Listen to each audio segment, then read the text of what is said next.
Pada suatu masa di Madinah, kaum Yahudi yang tinggal di sana mulai merasa tidak senang dengan keberadaan Rasulullah. Mereka melihat bagaimana Islam berkembang pesat, banyak hati yang luluh menerima kebenaran, dan cahaya risalah Nabi Muhammad semakin terang di seluruh jazirah Arab. Kecemburuan, kebencian, dan rasa iri pun mulai tumbuh di dada mereka.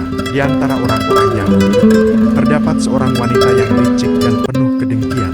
Namanya disebutkan dalam beberapa riwayat. Namun yang paling masyhur adalah Labid bin Asyam, seorang tukang sihir dari Bani Zurai. Dengan bantuan keluarganya, dalam sebuah kesempatan, mereka merencanakan sesuatu yang jahat terhadap Nabi, yakni menyihir beliau agar jatuh sakit dan terganggu dalam kehidupannya.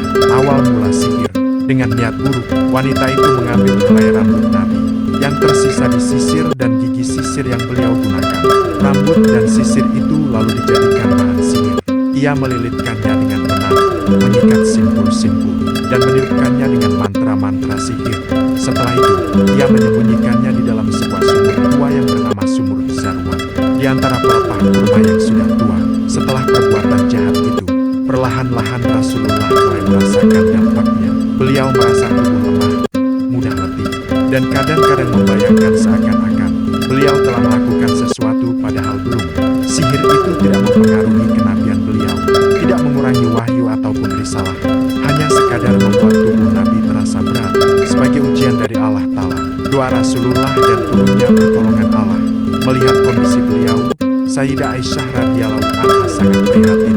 Ia melihat bagaimana Rasulullah tetap bersabar meski dalam keadaan sakit. Hingga pada suatu malam, Rasulullah berdoa dengan penuh khusyuk, memohon pertolongan Allah dari segala keburukan. Allah yang Maha Mengetahui pun mengutus malaikat kepada Nabi.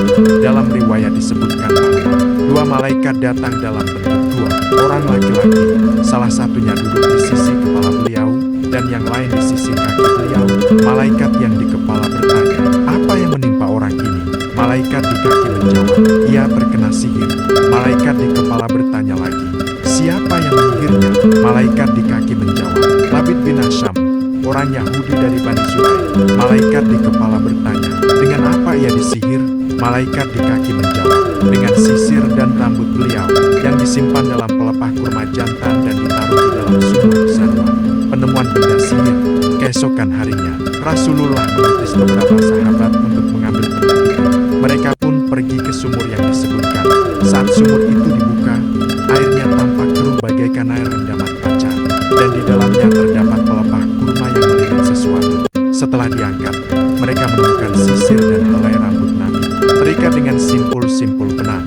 Ketika benda itu dikeluarkan, Allah SWT menurunkan dua surat pelindung yang sangat agung, yaitu surat Al-Falaq dan surat An-Nas.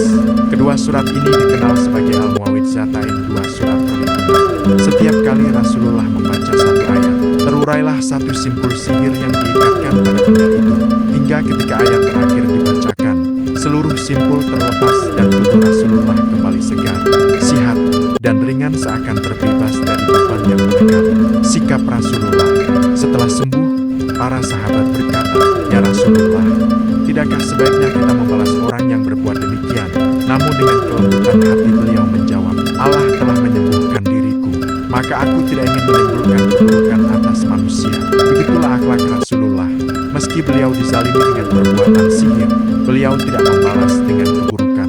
Justru beliau mengajarkan kepada umatnya untuk memohon perlindungan kepada Allah, membaca doa, serta mengamalkan Al-Muawwidzatain agar terjaga dari segala kejahatan manusia maupun jin. Hikmah dari kisah ini, pertama, Allah lah pelindung sejati. Tidak ada sihir atau keburukan yang bisa menimpa tanpa izinnya, dan hanya Allah pula yang mampu menyembuhkan. Kedua, kesabaran Nabi. Beliau menghadapi ujian dengan sabar, tidak mengeluh, dan tetap berdakwah. Ketiga, Al-Quran sebagai benteng. Surat Al-Falaq dan An-Nas adalah bacaan pelindung yang sangat kuat dari segala keburukan. Keempat, akhlak mulia Nabi. Meski beliau tahu siapa yang menyihirnya, beliau tidak membalas dendam. Ini teladan besar bagi umat manusia.